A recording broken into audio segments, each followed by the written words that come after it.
Good afternoon, everybody. Welcome to today's meeting of the Environment, Flooding and Climate Change Overview and Scrutiny Committee. As usual, the meeting is being broadcast live to the public. For those not able to watch live, the webcast will be recorded and made available for viewing on the County Council's website after the meeting. Before I proceed, I would just like to extend my sincere thanks to Nick Jackman, who looked after the meeting for me when I was off sick last time. So thank you very much, Nick. Sure. Today we've received apologies from Dr. Bloxham, and Mr. England is in attendance as a substitute. Mrs. Taylor is in attendance as a substitute for Mr. Mellon, and Ms. Pendlebury has also given her apologies. A substitute has not been confirmed. Before we begin, can I please remind everyone to only turn on their microphones when you wish or are invited to speak. Firstly, the minutes of the meeting held on 10th of September 2025. I move these are taken as read and confirmed and signed. Is that agreed? Everyone happy? Jolly good. Item 2, question time. I've not received any questions from the public. Item 3, moving on to questions asked by members under Standing Order 7.3 and 7.5. No such questions have been received. Agenda item 4, I've got no urgent items. Sorry, I heard something. No urgent items. Number 5, we have declarations of interest. Do any members have any interests they wish to declare? Item 6, declarations of the party whip. Do any members wish to declare the party whip? Okay, now number 7, I've not received any petitions. Item 8, our first substantive item, which is the Action for Nature, a Strategic Approach to Biodiversity, Habitat and the Local Environment Document and Action Plan. Anne Crothers, Director of the Environment and Transport, will introduce this item and is joined by Joe Gill and Assistant Director and James O'Brien. Over to you, Anne. Thank you, Chair, but I'm just going to hand right over to Joe. Thanks. Thank you. Thanks, Chair. And thank you for introducing James. James is a team manager in my branch and has worked with his team on the detail behind this report, so I'm sure we'll help with any questions at the end. Okay, thanks. So through you, Chair, this report gives the committee the opportunity to share any views on the refreshed Action for Nature document, which is attached to the report, and updates the current document, which was produced back in 2021. So this latest document, which does include an action plan, is a subset of the Council's environment strategy and looks to set out the Council's strategic approach to biodiversity, habitat and the local environment, building on and looking to address concerns around the state of nature and its decline across the county. So the document recognises the challenges, but also the opportunities that the County Council has to effect real change. It takes account of the strengthened legal requirements placed on the Council around biodiversity and nature, and they result from the 2021 Environment Act, which we've covered at previous meetings, and the statutory biodiversity duty and reporting requirements now placed on all public bodies, which in effect, they challenge the Council not just to conserve biodiversity, but to actually enhance it, to look to go further in the future. Just on that element, there's a legislative and policy context section in the report, and that expands on those requirements, but it includes setting out how this document will link to the recently developed local nature recovery strategy, which you've kindly considered extensively at this committee, and the mandatory BNG or biodiversity net gain requirements, which form part of the planning system. The report does set out how the original 2021 document was produced, but I would probably refer members from point 22 on in the report, because that gives the list of the broad areas and action categories or themes, in effect, of this latest version, which builds on the learning from the first plan. It covers our role as a landowner, policy developer and an operator of public services, as well as those opportunities to promote and inform, as well as obviously look to collaborate with partners to deliver both internal council activities on our own estate, as well as wider county ambitions for biodiversity and nature. There are some practical examples included in the content, so things like the tree for every resident, which I know that there's been a lot of support for, a number of parish and volunteer schemes, and a recognition that we look to secure funding for schemes wherever feasible. And there are some examples in the last plan's delivery where we've looked to do that. The action plan itself will be a live document which will allow it to adapt to future changes. We're aware of some other legal requirements that we think are coming forward, so we'll simply incorporate them into the plan as we have the detail. And we set out the monitoring and reporting ambitions, which include an aim going forward to use the data, any of the data that we'll gather, to inform any revised or new, what we call KPIs, new performance indicators, where they'll add value and if and where they're available to be captured, that data.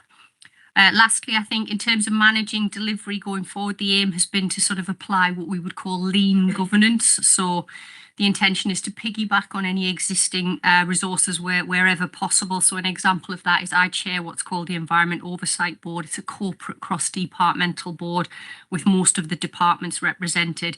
And that board is there to give assurance to members on delivery of key elements of the environment strategy. So this will simply be incorporated in as a plan that sits under that broader strategy. And obviously committee can ask for any specific reports on any of the content as we go forward through its delivery. But you'll also receive what we call the annual environmental performance report every January, which will pull any deliverables through. So you will get that presentation in January as well. And with that, Chair, I will pause, but very happy to take any questions. Thank you. Thank you, Joe. Mr. Tilbury, is there anything you want to add to that? Thank you, Chair. Thank you, Joe. Just more of a statement, really. There are promising signs of biodiversity increase in the area and excellent initiatives like the local nature recovery strategy, which was before my time, are really encouraging. Market Harbour, which is a biodiversity desert, is showing really good initiatives. The district council has bought a plot of land and aims to really push biodiversity. I think we could all use our socials and our positions to promote it. Just things like not cutting the lawn in the summer early on, especially the bees and the insects get to have something to eat, and just also things like the natural flood defences. They offer temporary like water bases for things like insects and amphibians, and initiatives like this are really promising. So I think we're at a stage now where there are, pardon the pun, shoots to recover for biodiversity in Leicestershire, and we should all do our best to uphold those themes. Thank you, Chair. Okay, thanks, Adam. Anybody else got any questions or comments to make? Oh, Dr. Hill. Thank you, Chair. It talks about KPIs in here.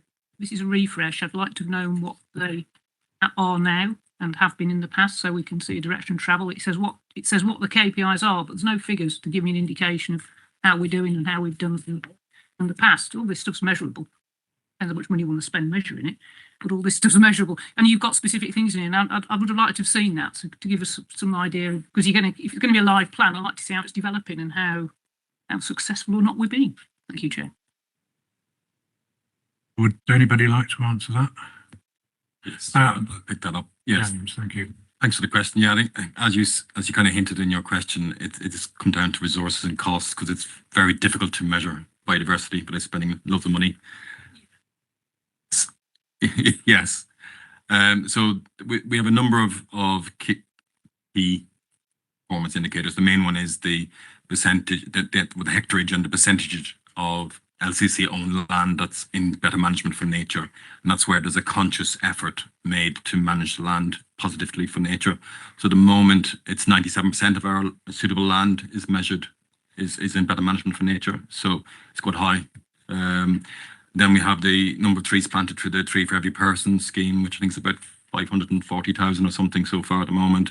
So a lot of the indicators will be coming in the January report, the environmental performance report. But we have, as one of the actions within this action plan, is to look at other KPIs that we can basically afford to measure. And the other link is the local nature recovery strategy. And one of the requirements of that is to report to government every 5 years on our performance in the county, separate from the council. And the hope is to use some of those indicators to help us measure what's happening in the county as well. So it is a work in progress, but it is notoriously difficult and affordable to measure some of these areas. A suggestion, Chair, use citizen science. Where I live, there are a lot of people out there spotting, well, photographing as well, all sorts of wildlife, usually cute furry things or pretty things. But, you know, there is a heck of a resource out there and people know where there is certainly the more interesting fauna. But I mean, I'm a trustee of a charity that owns a Borough pit and somebody's been along and done a fantastic botanical survey of it for us for nothing. So it's using those resources of very well qualified and very good people. I'm sure the county could capture that. They're only too pleased to contribute, I'm sure. Thank you.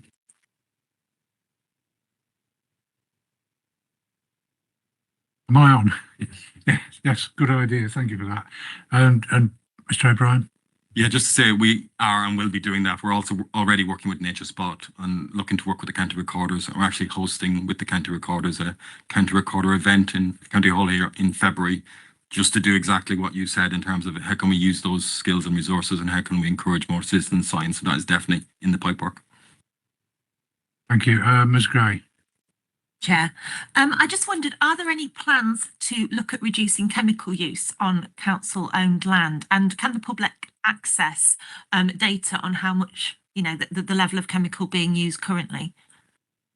I'm thinking of things like glyphosate.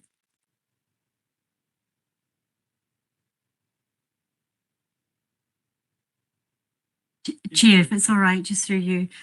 We have looked at that. We obviously use glyphosate. I can never say it. You've said it much better than me. We use that on our weed spraying. We spray twice a year, kind of June and September. We have, you know, because every so often it is raised, exactly the question you've raised.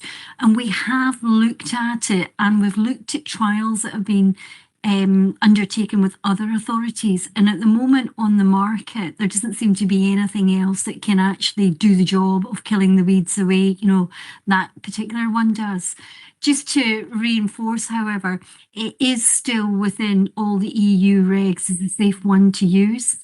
So, you know, in terms of being efficient with a resource and delivering the outcome, i.e., because often things like weed damage, some people will say, well, let them grow. Lots of people don't because it looks untidy, but actually it damages the infrastructure. Will eventually just, you know, break it up and, you know, we'll have to then repair. So there is a cost to us if we don't deal with the weeds. So until there's something else on the market, but however, I would say we are complying with the regulations. It's still within, you know, an accepted, you know, authorised substance to use. Thank you for that. And for the second part of my question then, can the public actually access data around that? You know, how much is being used? I mean, I appreciate there are scheduled times twice a year you mentioned, but, you know, is there any sort of data that we could access around that? I don't think we'll have it on a public forum. You know, we won't have published that. I think it's a contractor that carries that out for us. So I'm sure we'll be able to access that information, but it's not something that we widely, you know, put out there. But as I say, it's 2 sprays around the county, once in June, once in September, and that's the seasonal programme. Thank you, Anne. Question, Mrs. Taylor? Just a couple, if I may, Chair. Just about picking up on Dr. Hill's point about biodiversity in the local groups. A lot of the parish councils have biodiversity groups. Are you tapping into all them and obviously supporting them and encouraging more of them? And then my second question is about the land that we look after. Are we allowing that to grow wild a bit more? I know there's issues with visibility and stuff like that, and I know we leave some, but are we changing the way that we look after our own land as well at the moment? I can come back on some of that. So just on the parish councils and the biodiversity groups in the councils, we're actually working very closely with them. We've got something called the Nature Network, which is a network that meets every 4 to 6 weeks, involving people not just from parishes but from other community groups who have an interest. And it's about spreading good practice, learning from each other, providing access to resources and so on that helps them do a better job and promote and increase and enhance the biodiversity. And on the second question on, remind me what that was. All right, how we're looking after. So yeah, so as you know, with the highways, where possible, we do have the wildlife verge scheme where it's safe and feasible to do that. And then when it comes to other parts of our estate, again, where possible, we are trying to keep it wild or reduce the amount of cuts and so on, so that we can better manage biodiversity, increase biodiversity within those spaces. Okay, thank you. Anne? Sorry, if I can just add a wee bit to what James has said, just in terms of the highway verges, we do work with parish councils where they're willing to and they want to maintain a wildlife verge. And, you know, it's not simple as just letting it grow wild, you know, and nice things will come up. It tends to be indigenous weeds, but actually we have a lot of enthusiastic parish councils that want to do that, and we work with them about the best way to do that. But the other thing that James mentioned then was the frequency of cuts in terms of highway verges. We have a set programme throughout well, not throughout the year, but across the season for cutting that grass in the urban areas. It's something that tends to be quite controversial. Some people would rather us cut less, and some people want their villages to look tidy all the time, and please cut, you know, as you do, or even more. So it's one of these things that seems to divide communities often. At the moment, we do have a set regime, however, and how we do that. Thank you, Anne. Any more questions or comments? Okay, so the report is an update for us to note. The committee's comments will be recorded in the minutes if we're all agreed with that. Everybody's happy? No dissenters? Okay, thank you. Well, that brings us on to item 9 then, which is the tree management strategy. And we have Adam Goodall, the Principal Tree and Woodlands Manager, will introduce the report, and he's joined by Steve Grant, Head of Operational Property and Facilities Management. So when you're all ready, Adam, over to you. Yeah, I'll just give a quick introduction, if I may, and then hand over to Adam to go through some of the key points. That's okay, Chair. The current tree management strategy was approved by Cabinet in 2020. And I think we've made good progress, certainly on tree planting as well. There's been an annual action plan aligned to the tree management strategy. What we presented today is a refresh, and obviously aligning with biodiversity and some of the other reports you've heard earlier. Adam's also done a piece of work on the value of trees as well as an asset. We do manage assets on the highway or next to the highway, and on corporate land and country parks as well. That's part of the remit.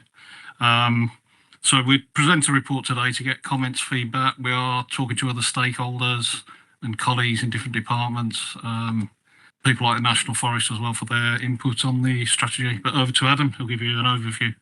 Okay, thank you. Thank you.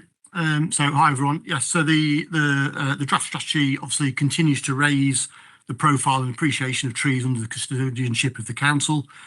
Looks at the challenges that we face in terms of ash dieback and looking at recovery through ash dieback and tree planting, but also to ensure we continue to see the wide-ranging benefits of trees and woodlands across the county. As a landowner, we have a legal duty to manage and maintain our trees in a safe condition across all of our land holdings, and the tree strategy helps provide a framework for which we can do that. We first produced the tree strategy for the county in 2008, and we've continued to build on that up to the current version of the strategy, which refreshes the last strategy and bringing it up to date from 2025 through to 2030. And as I said before, it really a large part of that is meeting our statutory responsibilities as a county council to carry out inspections on our own trees, but also looking at our duties as a highway authority and inspection of trees and maintaining safe corridor along the highway. As an authority, we receive around 2,000 inquiries a year on our own trees or trees which are deemed a potential threat to the highway, and my team deals with those. And you know, you can see we're a very busy team, so there are lots of work around trees and tree management, and it's certainly high on the agenda, and rightfully so. In terms of ash dieback, which presents a significant public safety risk, it's something that we're tackling very sort of head on, and the long-term effects of ash dieback on the county will be very damaging indeed. As a county, we are one of the least treed counties in the UK. We're sort of down there at 6% woodland cover, and so again, our tree planting initiatives try and push up that tree cover are really valid, particularly with the challenges of losing such a prominent tree within our landscape. In terms of the strategy itself, it provides us with a framework to manage our trees. So looking at conserving, enhancing what we have and how we can increase those numbers, fulfilling our legal obligations, but also informing customers and residents of our obligations as tree owners so that we manage those trees in a consistent and sort of good manner in terms of how we can maximise the benefit of our trees for biodiversity, for the environment, but also that essential ecosystem service that they provide. And then on the back of the strategy, we'll produce an annual action plan that we'll bring to the scrutiny group to sort of measure our performance as a group in terms of our standard performance for tree management, but also meeting our obligations and our aims and objectives for new trees and tree planting targets. So that's a sort of brief overview of the strategy, and I'd be more than happy to take questions. Okay, thank you, Adam. Can I first ask Mr. Tilbury, is there anything you wish to add? Thank you, Chair, and thank you, gentlemen, for that report. All I say to everyone is we're entering tree planting season now, and obviously we've got that initiative with the council where we're giving away free trees, and I just really encourage everyone to get out there and plant a tree. Myself and Councillor Smith will be going out at the end of this month, and we'll plant in a tree each. And I just really encourage everyone to do that because trees are amazing for biodiversity, which dovetails in the previous report. They're great for flood prevention. They're great for everything, really. So yeah, thank you. Thanks, Adam. I've got plenty of trees in my back garden, but my back door, my neighbour on the backside, on the back end of my garden, he wants me to cut them down so he can sunbathe in the summer. But I won't be doing that. I love the trees. I love the biodiversity. We get lots of we get squirrels in the trees. All the birds come. We put feeders out. It's a little microcosm of nature. So I couldn't agree more. Questions from members? Does anybody else have any comments? You able to provide a little update on the nursery that we produced? How are we getting on with that? Yeah, we've got our first production of trees this year that'll be going out there. We'll be using those on schemes around ash dieback, so replanting areas that we've had to fell, but also providing those for some of our highway schemes. We've got a particular focus this year on replacement of highway tree stock in Harborough because that's seen as an area we really need to focus on. So we've identified a number of sites for those trees. So we're really happy to see those trees go out, and we'll be doing some releases on that as well.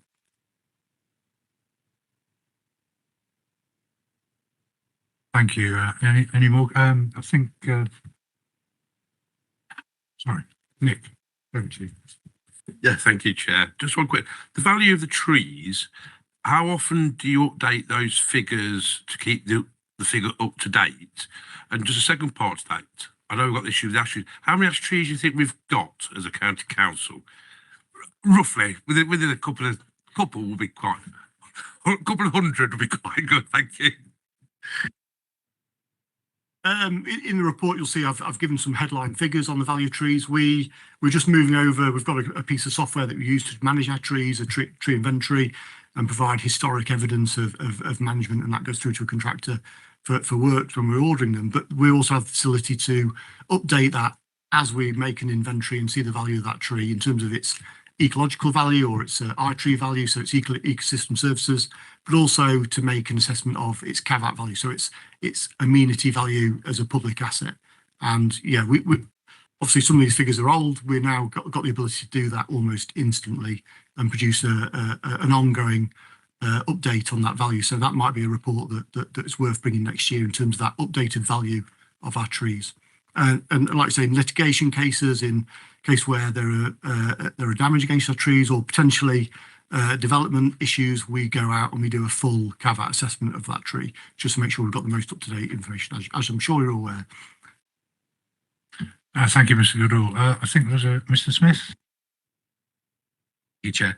Thank you very much for the report, first of all, but I just had a quick more scan through. I don't think I've actually seen anything about community orchards. Is that something that the authority is still looking into? And if so, are we considered sites such as the new schools that we're building so we could tie it in? Because obviously fruit bearing on roads and things like that, totally get that. But school environments and places like that could be really utilised. Thank you.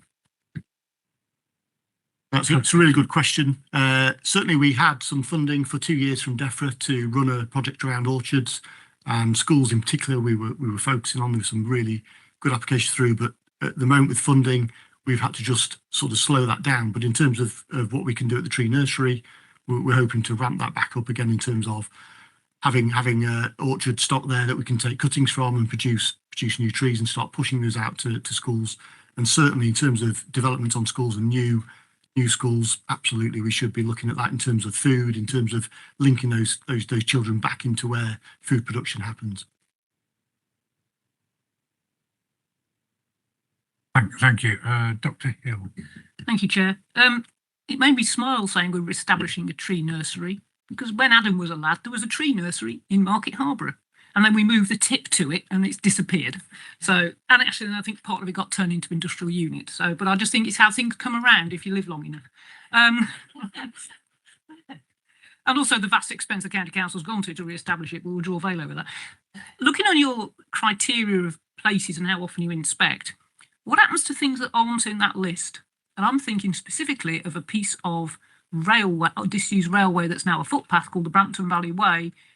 This county council looks after about a mile of it in my division, the rest of it's in Northamptonshire, because I don't think it's unexpected, because I suddenly realised after I'd read this report and I was walking the dog, as is my wont, that I was walking along that a few years ago and a tree fell down not far behind me, rotten, and crashed to the ground. Now, the people who were walking the other way in front of me thought I was sort of that far away from being killed. I wasn't, it was some distance. But I kind of thought, reading this made me think, well, I wonder when that tree was last inspected, because I know for a fact it had stood there dead and dying for a long time. But so there's odd bits of land, is what I'm trying to say, that don't fit into these criteria. So should we have another line saying other every however many years? Because you have to physically get, walk it. Like you can take a vehicle down there, but it's not meant. So yeah, that was my question. What about things that don't fit into these criteria as shown in sort of the part 2, I think it is. Thank you, Chair. Thank you. Anybody like that, Mrs. Goodall? Yeah, certainly. You talk about the Brampton Valley Way, is it? Yeah. So that's part of the Country Park portfolio, but it is a site that we do look at, and certainly I've been down there before. I'm more than happy to have a conversation with you after about any issues on your patch, but yeah, it should fall within the remit of the inspection process. It just says here, zoned around the car park. Well, there's no car park; it's just a path. So yeah, I just kind of thought there must be bits that fall outside of this that maybe you should reference, Chair. Thank you. Okay, any more questions or comments? Okay, well, the report is an annual update for us to note. The committee's comments will be recorded in the minutes. Are we all happy and agreed with that? Okay, thank you very much. Well, that brings us to item 10 then. Dates for future meetings. Members are asked to note the future meetings of the committee, scheduled to take place on the dates highlighted in the agenda pack, all starting at 2 p.m. unless otherwise stated. Item 11, as stated at the start of the meeting, I have no urgent items. So if everybody's okay, that will conclude the meeting today. Thank you very much for attending.